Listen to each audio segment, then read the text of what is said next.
Joseph R. Miller, Joe, was born in Murray, Kentucky, and grew up in Benton, Kentucky, on the far side of the land between the lakes. Graduated from Benton High School in '66, then UK in 1970 with a major in business administration. Joe worked in numerous Kentucky government administrative positions in mental health and public health, including appointments as Executive Assistant to the Commissioner of Health Services and Deputy Commissioner of Public Health. In 1984, Joe began a 25-year career in management with Trover Health System in Madisonville, Kentucky. His last position was Vice President of Strategic Planning, managing the organization's merger project with Baptist Health, Kentucky. While in Madisonville, he served on the Hopkins County Board of Health 20 years as chairman of the board. Joe and his wife Cindy moved to Lexington in 2012 and joined Central Christian the next year. Joe and Cindy have been married for 51 years and have 2 grown sons and 3 grandchildren. Joe serves as deacon captain for the 8:30 services here at Central, and he's a member of the Risk Oversight Committee and volunteers in God's Pantry. I'm happy to introduce Joe Miller.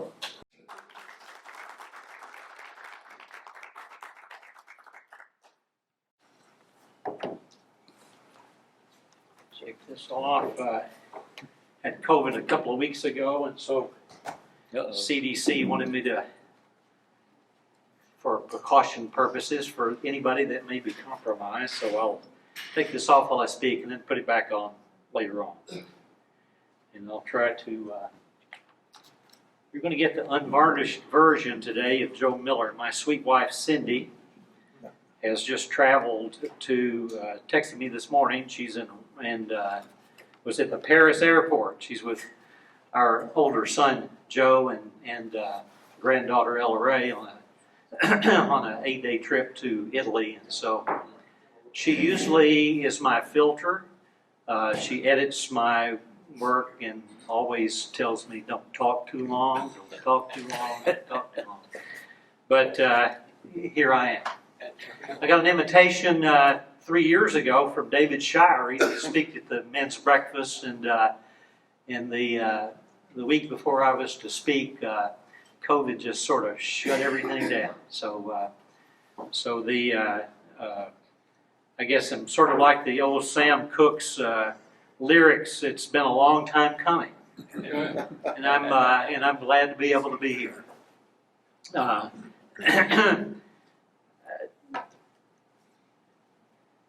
Cindy and my son Will are really into ancestry and genealogy, and I sort of am interested as they talk back and forth about, well, I think we're 25% this and 15% that, and that number keeps changing based on all the data coming in and how things update on your different ancestry profile. But I thought I would do a little bit of a DNA on my church history for you. This is in years, not in what's in my heart. So I'll just before I get any stares or anything, I am 20 years or 27% Church of Christ. I am 4 years wandering while in college. I'm 2 years Episcopalian. I am 33 years or 45% Southern Baptist. I'm 2 years Cooperative Baptist Fellowship, and I am 10 years or 14% Disciples of Christ.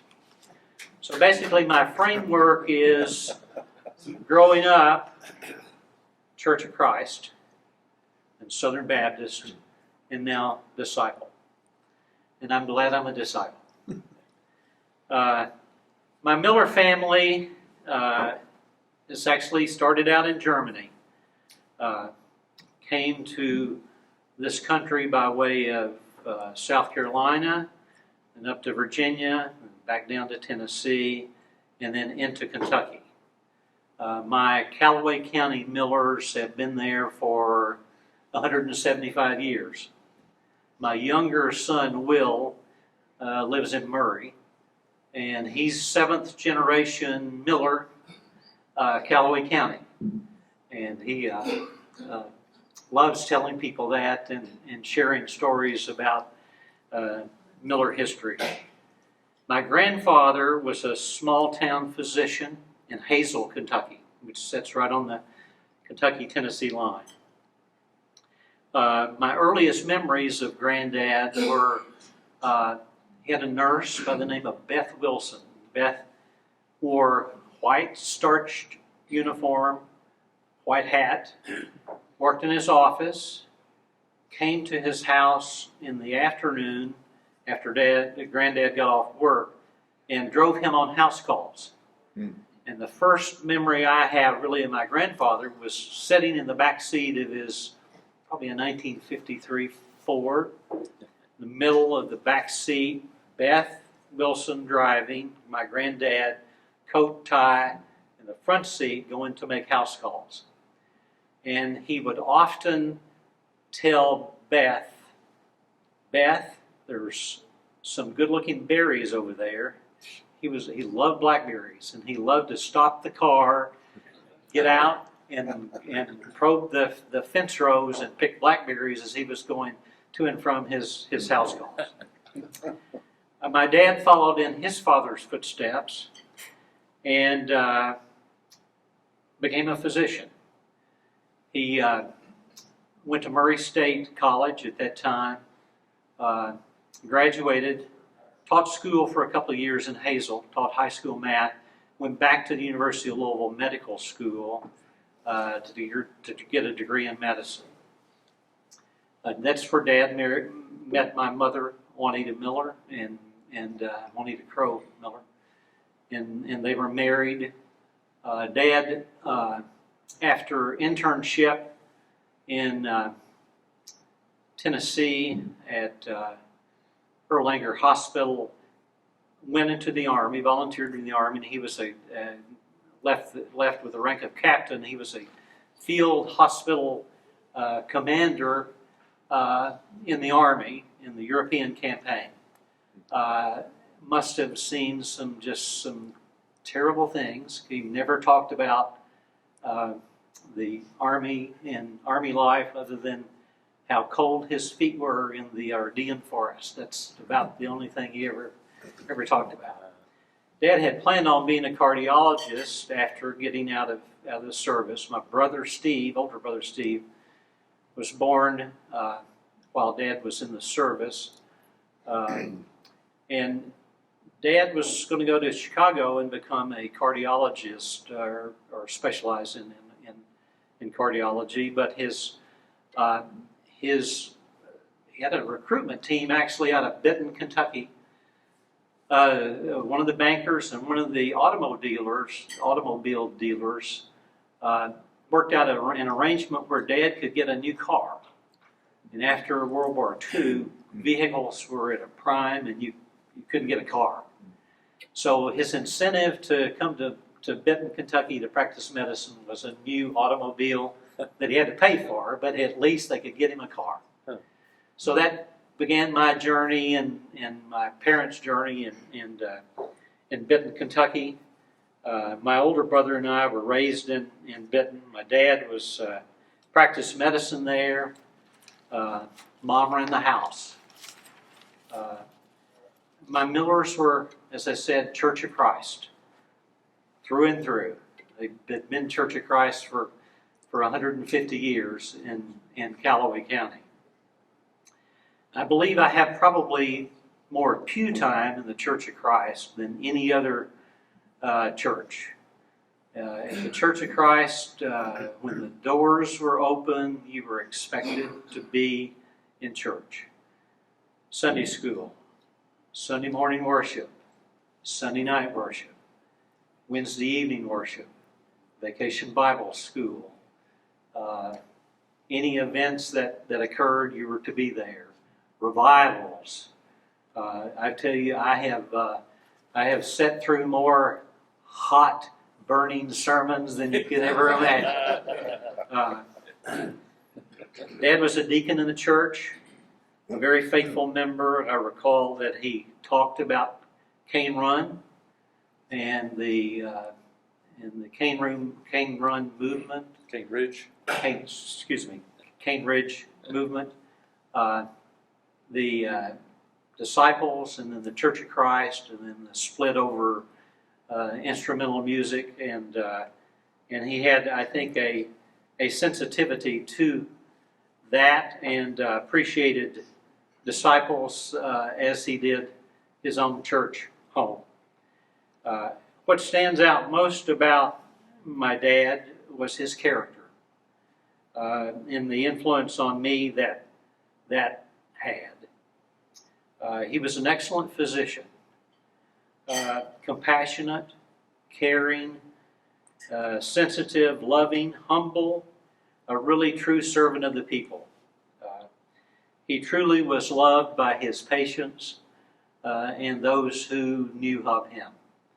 I often will still hear from friends of mine, my age at 75, who have stories that they remember about my father, or that their parents had passed down to them about my father and taking care of them. Dad worked 6 days a week, often 15 hours a day. Up in the morning, breakfast, off to make house calls, hospital rounds. He often would see 40 or 50 patients a day in the office, come home, dinner, and then more house calls and hospital rounds in the evening. So truly a servant of the people, and what a difference he made in the community he served. When I was about 14, Dad taught me how to drive. When he would get out on house calls, which I would drive him with him, when we get off the blacktop onto the gravel roads, that's when Joe could drive.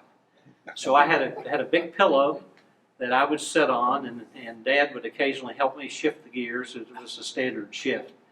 And we would go and make house calls, and I loved all of those many times with my dad. That would be wonderful time for me, but quality time to be able to be with him. He was just a big fan of gospel music, and I can remember he'd turn on the radio just almost as soon as he would get in the car.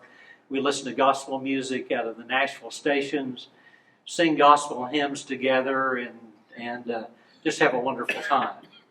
I can remember fondly his demeanor when he would go into a house. He'd have his stethoscope on, and he would come in and see a patient and unbutton their blouse or their shirt, and tap on their lungs to make sure they were clear, and check their heart, check their blood pressure, and how you doing, and sit on the side of the bed, and just really developed a relationship with patients that is admirable, and I think made a difference certainly in my life.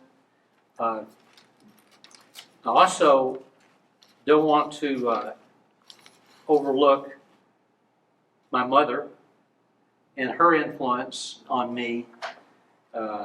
She was truly Dad's partner. She ran the house. She took care of all the finances, taught us boys, my brother and I, how to cook, clean house, do a little mending, run the sewing machine a little bit. Skills of life.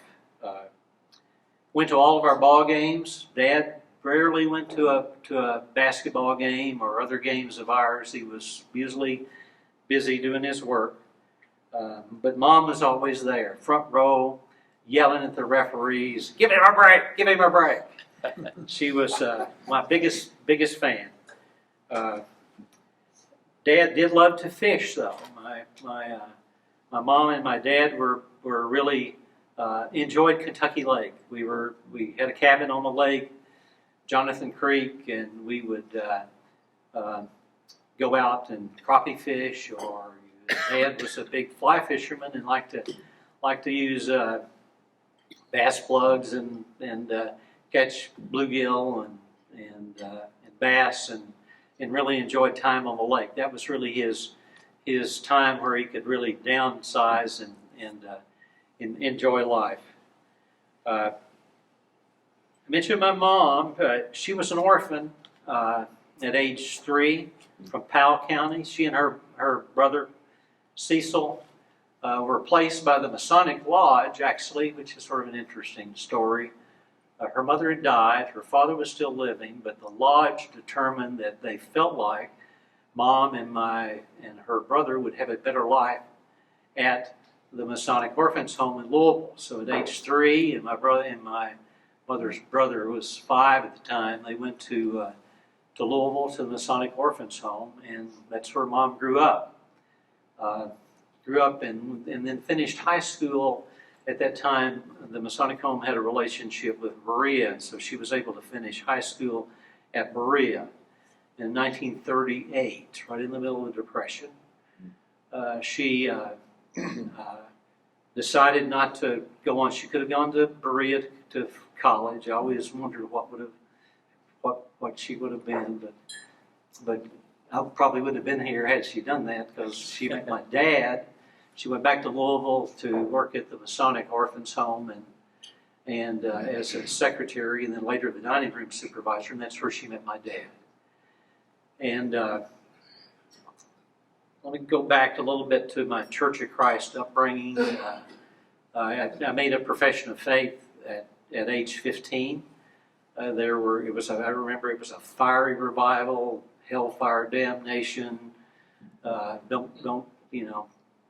The Church of Christ plan of salvation was hear, believe, repent, confess, be baptized, and live a Christian life.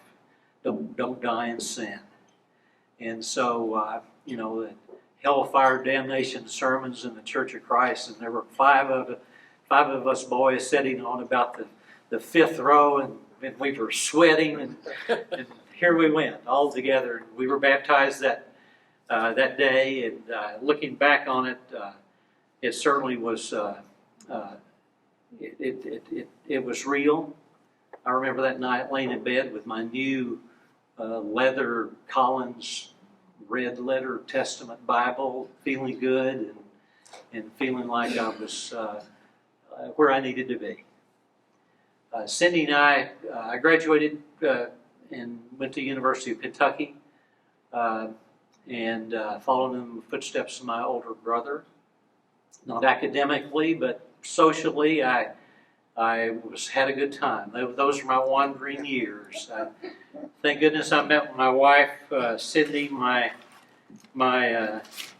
senior year, and fell in love immediately. Took her a little while longer, but we were married in 1971. Lived in Frankfort, and I started a 15-year career with the state at that time, and really enjoyed my time there. I got to do a lot of interesting things. Got to be challenged with some leadership issues at a very young age, and it was a really good experience. Both my boys were born there. We met good friends.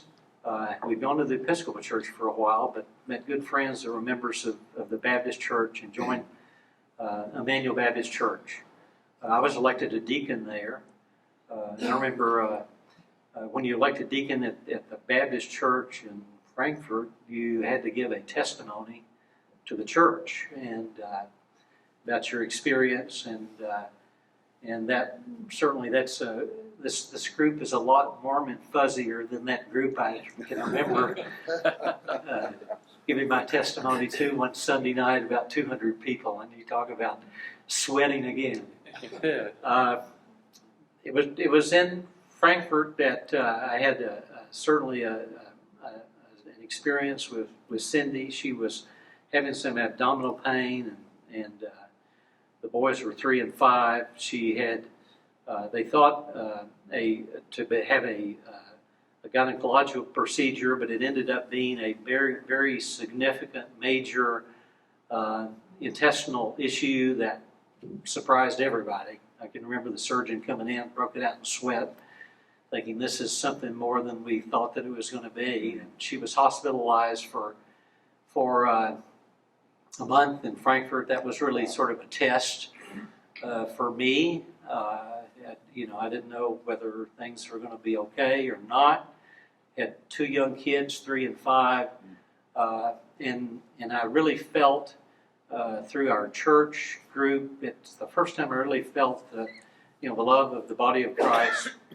People really coming together, taking care of you, bringing you meals, bringing you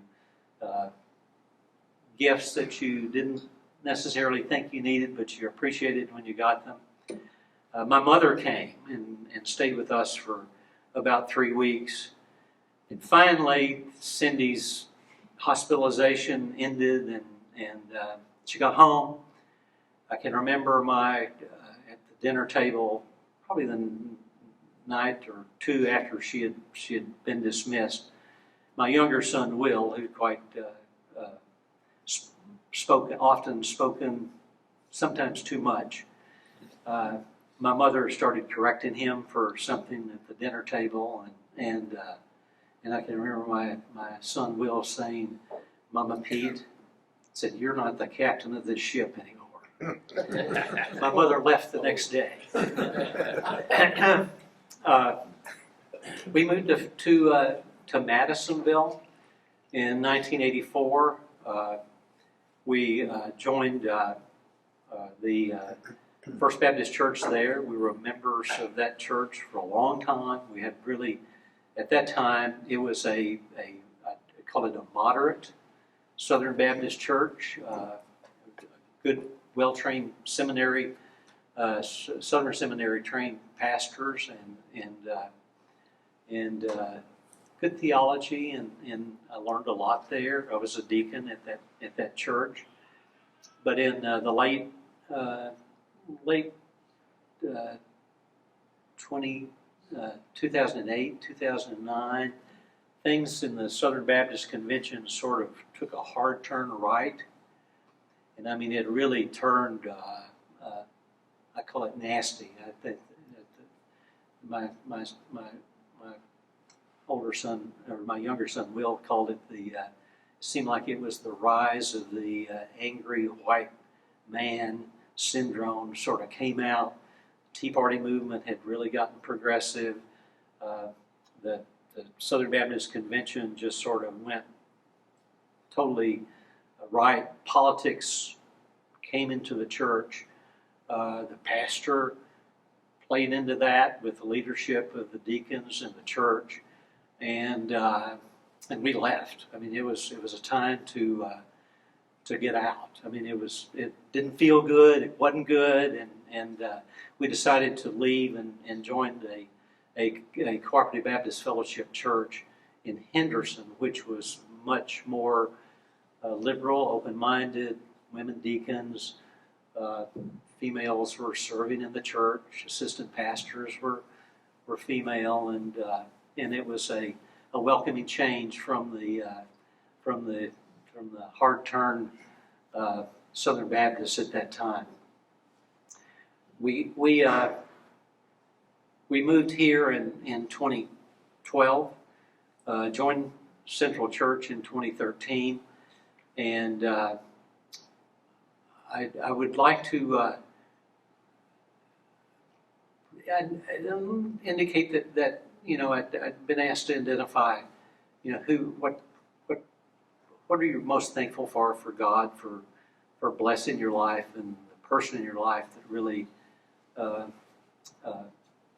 has come through for you, and that's my wife, Cindy. Cindy has been baptized probably more times than anybody in this room. She was Methodist to begin in Ashland. She then was Episcopalian and baptized in both of those churches. She was baptized by my father at Kentucky Lake when she was 22 years old. And then she and I were baptized together at the Baptist Church in Frankfurt when we joined that church. So she's a four-timer. I don't know if she was submerged all four, but at least three of them she was. And she's my rock, my strength. She's been our leader in our family in terms of Christian leadership. She always focused me, redirected me in ways that I needed to get redirected, and those times have been often. And she's just certainly been my rock, my steady person. When we joined church here, I want to mention three people in closing. Bob Botkin. We joined the Botkin Sunday School class, and what a wonderful, wonderful opportunity that was for us. I felt like I was in Lexington Theological Seminary often with his leadership, his knowledge. He's just a brilliant man. And sitting in Sunday school class with Bob Cooney and Bob Stauffer and Wayne Bell in class, and I grew new brain cells every Sunday that I showed up. Bob Botkin, just a blessing. A blessing to me at this table, not this table, but yeah, probably was that table. Wayne Bell was sitting there one Sunday when they were doing the get to know church offerings and programs and services. And Wayne Bell had a little, sit there, nice tie, dressed, had a little placard that said, Bell Christ Care. So I stopped and I introduced myself, and he told me about his Christ Care group. Bill Pausell was a member, Bob Stauffer, Sally, a lot of wonderful friends. And we joined the Bell Christ Care group. And in that group, Dr. Bell was pretty clear. He said, Joe, you join, you have to read the book, you have to come, you have to participate, you have to show up. It's not a club, it's to learn. In 2017 in the summer, Wayne picked out this book, Convictions, by Morris Borg. And I, to this day, chapter 5, Christ is the norm. He's the guide. He's the filter by which you interpret the Bible. He is in his teachings and his life, filter everything out. A lot of confusing stuff in the Bible, a lot of contradictions, a lot of words that I didn't grow up with. My theology was infallible, inerrant, and I was not introduced to that. And I asked Dr. Bell. I said, "Why have I not heard this before?" He said, "Well, Joe, welcome to the disciples." You know, in Borg's book, in the 5th chapter, and he talks that the American Protestant movement, that at least 50% of American Protestants have not heard of our criticism, the principles of disciples that they go through the scriptures and determine what to live by, and that's Christ. And in talking to Wayne Bell, I said, "Why have I not heard that before? Why, I've been in church all my life." He said, as he said, "Welcome to the disciples. You're in the right spot," and he's right. It's the sweet spot. Interesting. David Shirey, 3 months later, preached a series of sermons on reading the Bible, interpreting the Bible. And those are available online. For Kim Foltz can pull those up for you.